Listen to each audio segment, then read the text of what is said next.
네.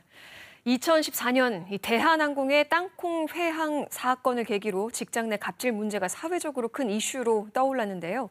제주에서도 대학병원 교수의 갑질 논란까지 발생했죠.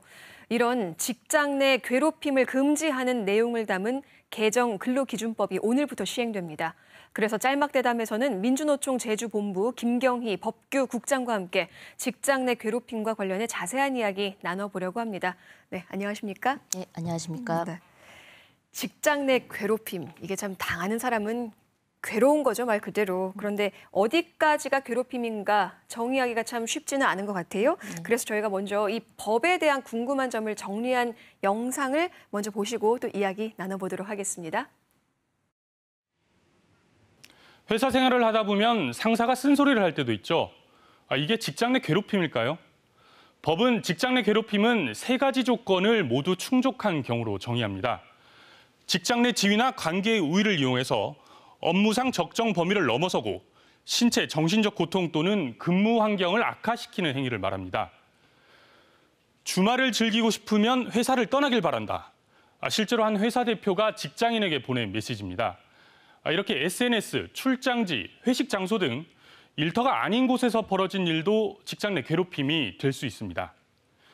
회식에서 술을 마시라는 건 어떨까요?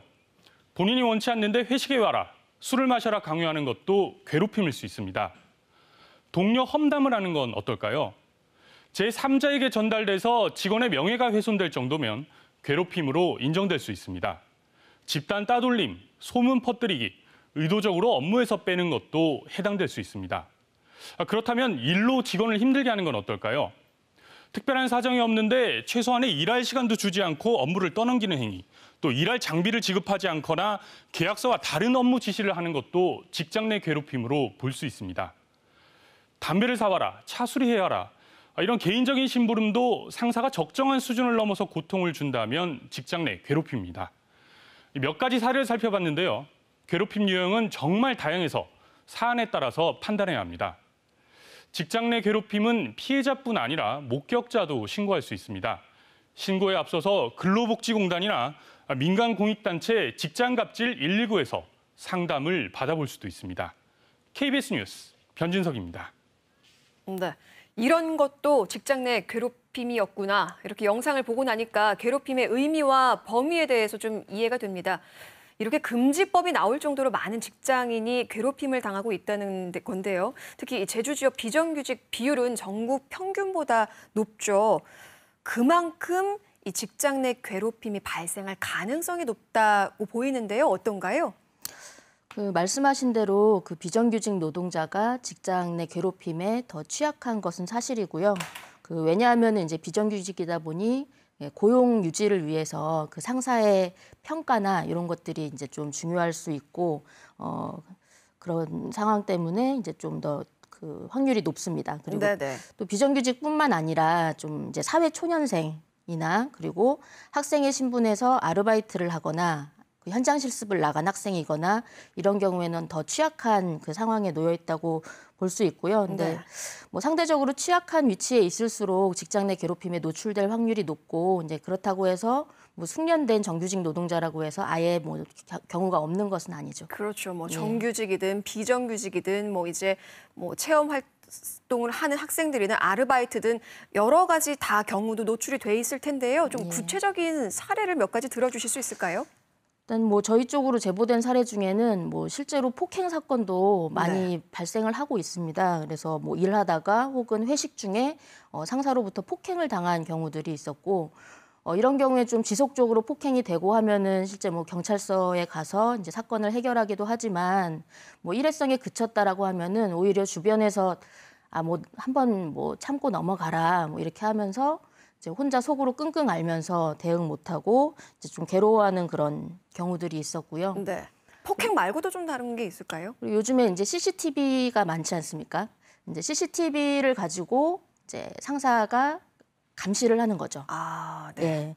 그래서 상사가 사사건건 업무에 대해서 그 관여를 하고 뭐 어떤 분 같은 경우는 상사가 CCTV로 내 모니터를 보고 있는 것 같다라고 제보를 주신 분도 계셨어요. 네. 근데 이제 사실 CCTV라는 것은 그 목적에 맞춰서 사용되어야 되고 그렇지 않은 경우에는 이제 불법에 해당되고 당연히 이제 노동자 감시용으로 사용하는 CCTV는 불법에 해당되는 것입니다. 그렇군요. 네. 그렇다면 이제 이렇게 괴롭힘을 당한 피해자가 이번 개정 법률로 좀 어떤 구제를 받을 수 있게 될까요? 일단 이번 법률의 이제 가장 큰 부분은 그 직장 내 괴롭힘이 발생을 하면은 본인뿐만 아니라 누구든지 이제 사업주에 신고가 가능하다라는 것이고 그 네. 신고를 하면 사업주는 사실관계를 조사를 해야 됩니다.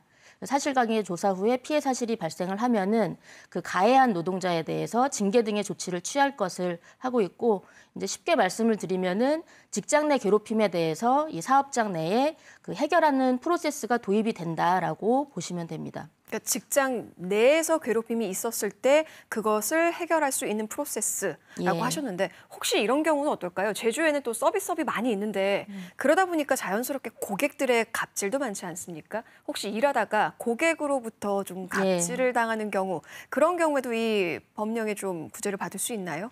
예, 뭐 결론적으로 말씀드리면은 보호를 받을 수 있습니다. 네. 이제 다만 이제 근로기준법의 보호가 아니라 이제 노동안전 관련 법령에 적용을 받는 건데요. 네. 그 이번에 그 산재법이 개정이 되면서 그 업무상 정신적 스트레스가 원인이 되어 발생한 질병이 이제 산재다라고 이제 추가가 되었습니다. 그래서 이제 직장 내 괴롭힘뿐만 아니라 고객의 폭언 등으로 인한 내용까지 다 담기게 된 거고. 사업주는 이를 보호하기 위해서 이제 고객의 폭언 폭행이 일어나지 않기 위해서 노동자를 보호하는 그 노력을 해야 되는 거고요. 네. 그리고 만약에 사고가 발생했을 경우에 그 노동자가 그 수사기관이나 법원 등에 고소고발을 하는 것들을 사업주가 지원을 하는 것까지 이렇게 내용이 들어가 있습니다. 네. 그러니까 이제 뭐 직장 내 우위나 업무상 우위가 아니기 때문에 이 직장 내 괴롭힘은 아니지만 그래도 다른 뭐라고 하셨죠? 노동안전 관련 법령에 예. 의해서 이게 또 구제를 받을 수 있다 이런 말씀이시죠. 예. 하지만 사실 이게 직장 내 괴롭힘 이걸 신고했다가 내가 불이익을 받을 수 있고 또 괴롭힘을 어떻게 증명을 해야 될 텐데 이런 것들을 좀 어떻게 준비를 해야 하나요? 일단 이번에 개정된 법에는 그 이제 불이익 처분을 우려하기 때문에 이제 네. 신고한 노동자에 대해서 불이익한 처분을 할 경우에 그 벌칙 조항이 있습니다. 네. 그 3년 이하의 징역 3천만 원 미만의 그 이하의 그 벌금을 부과할 수 있고 이제 문제는 그래서 이제 어떻게 증명하느냐일 건데요. 뭐 언론에 보도되듯이 이제 동영상이 있으면은 증명이 바로 되겠지만 그렇지 않은 경우에는 이제 녹취 등의 방법을 사용을 하시는 것을 좀 이제 말씀을 드리는데요. 이제 녹취에 대해서 이제 불법이 아니냐라고 우려하시는 이제 도민분들도 계신데 사실 이제 상대의 동의가 없더라도 내가 대화하는 내용을 녹취하는 것은 합법적으로 증거가 인정이 되는 상황이기 때문에 걱정하지 않으셔도 됩니다. 예, 또 하나는 만약에 녹취도 안 되는 경우들도 많이 있거든요. 그럴 경우에는 사후에 기록을 해두는 것이 좋겠다라고 말씀을 드리고 싶고요. 네. 그 기록은 구체적이면 구체적일수록 매우 좋습니다. 그 언제 어디에서 어떤 상황에서 어떠한 일을 당했는지를 구체적으로 이제 기록을 해주시면은 나중에 증명할 수 있는데 도움이 될 수 있습니다. 네, 구체적으로 기록하는 게 또 중요하겠네요. 예. 이게 아무래도 이제 오늘부터 시행되다 보니까 분명 그 제도에 좀 한계가 있을 것으로 보이는데요. 앞으로 좀 법률적으로 어떤 것들을 보완해 나가면 좋을까요?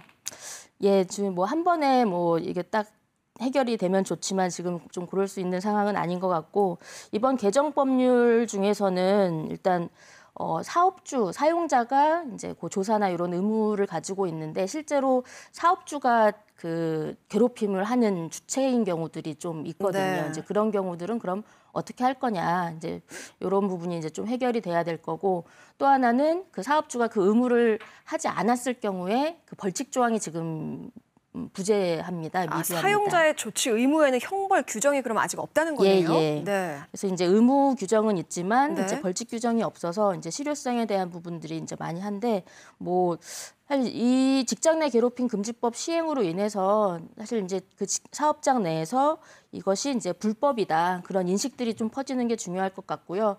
어쨌든 마지막으로는 이 법에 대해서는 지금 5인 미만 사업장에는 적용이 되지 않기 때문에 네. 뭐 이제 그 사각지대에 있는 노동자를 보호하기 위해서 좀 확대 적용을 할 필요도 있습니다. 네, 네. 차차 예. 좀 보완해 나가야 될 것들이 또 하나씩 예. 보이네요. 최근 시민단체 직장갑질 119가 전국 직장인 1,000명을 대상으로 직장갑질 감수성을 조사한 결과 100점 만점에 68.4점으로 낙제점 수준으로 평가됐습니다. 이건 이제 직장에서 불합리한 처우를 당하거나 또 본인이 하고 있는데도 이게 직장 갑질인지 괴롭힘인지 모른다는 건데요. 그만큼 이제 예방 교육이라든지 아니면 인권 교육 같은 게 필요할 것 같은데요. 네, 맞습니다. 상사라고 해서 이제 혼내면서 일을 한다. 또 이제 처음 일을 배우면은 혼나면서 배우는 거다. 네. 이렇게 생각하면서 굉장히 힘들어하시는 분들이 많거든요. 그걸로 인해서 정신적, 신체적 피해를 당하는 걸 직장갑질이라고 지금 네. 괴롭힘이라고 규정하고 있기 때문에 그런 시대는 좀 지났다고 보고 좀 그 안전교육을 매년 교육을 하듯이 좀 정기적으로 그 사업장 내 예방 교육과 인권 교육 이런 것들이 네. 좀 필요하다고 봅니다. 네. 또 이제 사용자, 회사 차원의 준비도 필요할 것 같아요. 좀 한마디 부탁드릴게요. 네, 이게 이제 사업장 내에 직장 괴롭힘이 이제 발생했을 경우에 프로세스를 넣는 것이기 때문에 이제 취업 규칙이 있는 사업장의 경우에는 네. 취업 규칙에 그 내용을 이제 포함을 시켜야 될 것이고요. 만약에 없는 사업장이라도 하더라도 이제 어떻게 그것을 할 건지 매뉴얼화하는 것이 필요합니다. 네, 이렇게 신고하기 전에 직장 내 괴롭힘에 대해서 좀 구체적인 상담이나 도움을 받을 수 있는 곳이 있으면 좋을 것 같은데요. 소개해 주시죠.